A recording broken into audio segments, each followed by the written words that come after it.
Portal Blanca. This is Mongrex TV, the TV of Mongrex. What? Your number one source of Mongrex happenings, events, and stories. Yeah.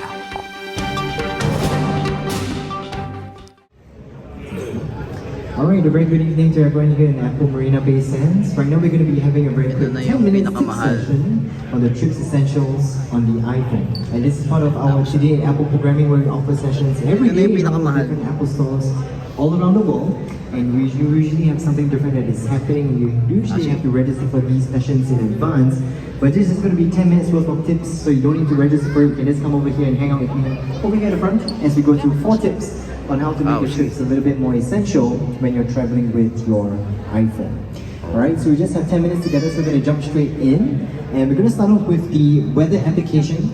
In my opinion, a severely underused application because there's a whole lot more that you can actually unpack. And we're going to do that together. Now, of course, if you are traveling with your iPhone to a country where you're not familiar with the language, right? You don't speak your first language. I'm also going to show you how to translate text so that you don't purchase the wrong things, you don't sign up for the wrong things. And speaking of foreign countries, of course, you want to know how to navigate. And this is where maps is going to come in. I'm going to show you some of the hidden features that are in there as well. And last but definitely not least, how to create a travel album so when you come back to your home country, you're able to access those pictures that you took while you're on vacation to reminisce the times that you spent with your loved ones and your friends, okay? Alright, so without further ado, we're going to jump in. If you do have your iPhones, feel free to take it out. If you need to borrow one, do let me know. I do have some spares with me. And these are the 4 applications that we're going to be talking about.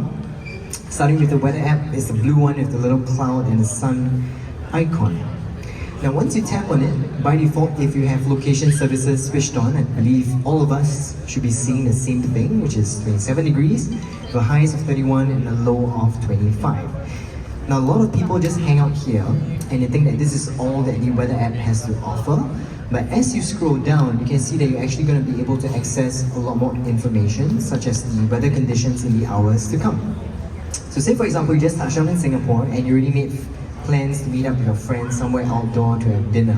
But then you realize maybe the weather is not going to be in your favor, so perhaps you can use this as an opportunity to change the location.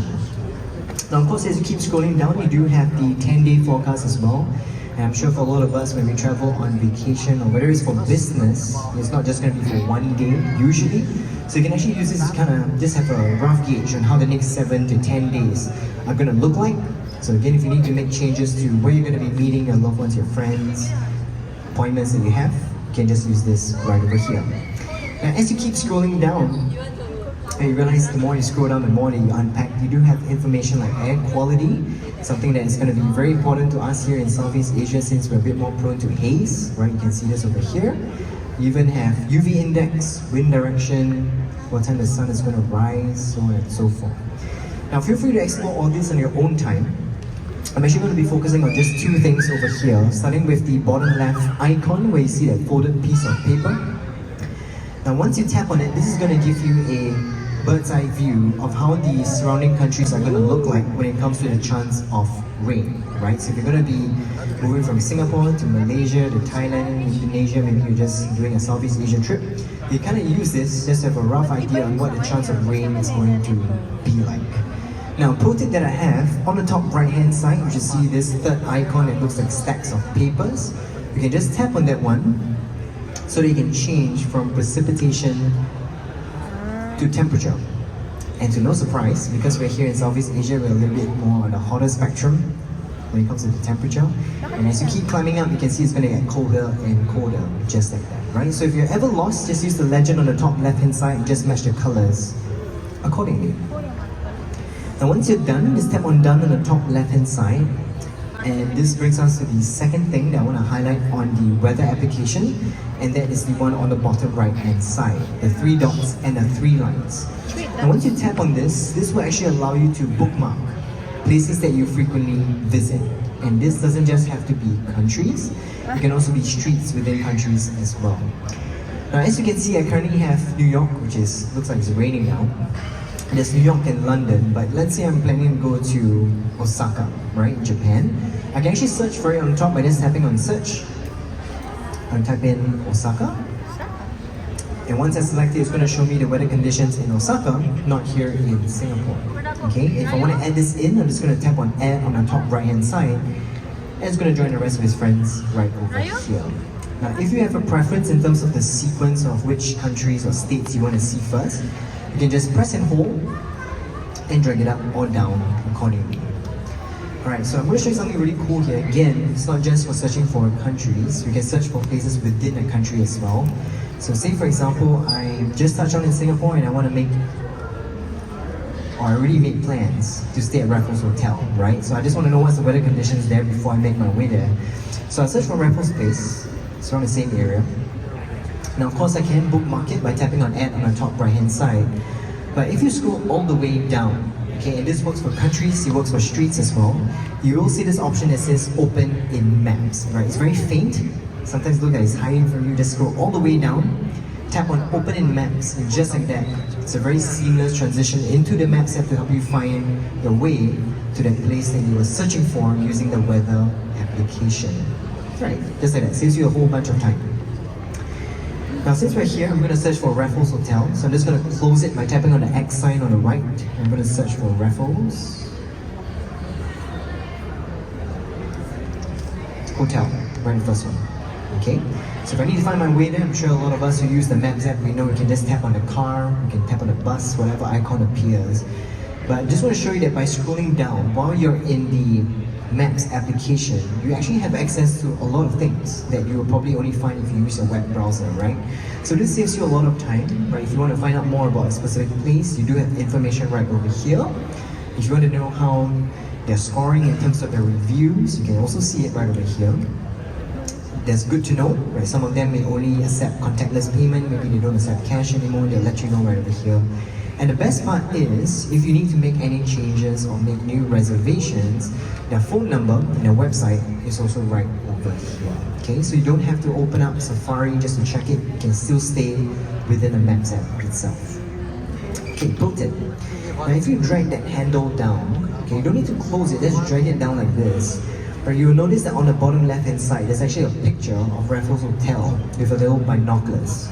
Now when I tap on it, this is actually going to give me a live view of how the place looks like. You can actually use your finger to actually move the map around. You can even tap on certain areas on the screen, it will bring you closer.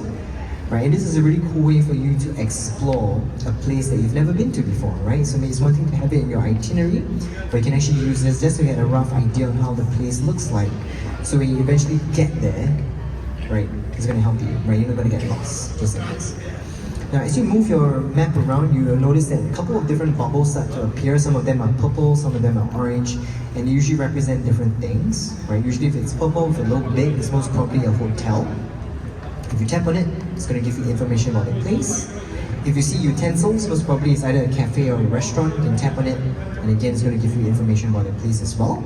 And if this is some place that you want to visit, again, if you need to make reservations, it's right at the bottom. You can find it right from here as well. Alright, so now I'm just going to close this. I'm just going to tap on the X sign. So for those of us following along, you can do the same as well. And I'm going to zoom out a little bit, right? So right now we're zooming into a specific place in Singapore. But as mentioned, I'm planning to go to Japan, right? So I'm just going to search for Osaka using maps this time, right? So there's Osaka, Japan. And once I tap on it, okay, clearly if you're going to tap on directions, it's most probably going to suggest you take a plane there. Okay, but the one that I want to bring your attention to is this option that says fly over, option number 3. Now just keep in mind, this is only available for specific countries for now. So US, London, Paris, Japan, France, Japan. They do have this option called fly over. It's not available for Singapore yet, hopefully soon. But I highly encourage you, if you're following along, okay, let's tap on it, let's give this a try. And it's actually going to transport you to that place itself, right? So again, using this together with the feature that we saw previously, where you're able to move the map around. This is actually a really cool way for you to explore a place that you've never been to, just by using your iPhone, right? So you can actually move the map around, you can do this, either using your finger, or you can physically just walk around like this as well, right? So maybe you're staying at an Airbnb over here, and you want to know how to make your way over here, where you can just have a rough idea, right? Planning this together with your friends. Now what you can do is you can also just tap on the screen, And if you just bring it up a little bit, you'll see this option that says Start Tour. And this is going to be like a little helicopter ride. And it's not just going to send you to random places, it's going to actually send you to significant landmarks of that place. Okay, so if you're lost, you have no idea where you want to go to in Osaka, for example, you need some ideas, you can use this, right? So just get on a tour. It's going to fly you around, bring you to significant areas. Let's see where it brings us. Yeah, so this dome right over here. So maybe you can pen it down in your itinerary. Yeah, let's go check out this dome right over here as well. Okay? Just like it, right? Parents, guardians, teachers out there, if you want to educate your children and your students about different places around the world, you can use this as well. Okay?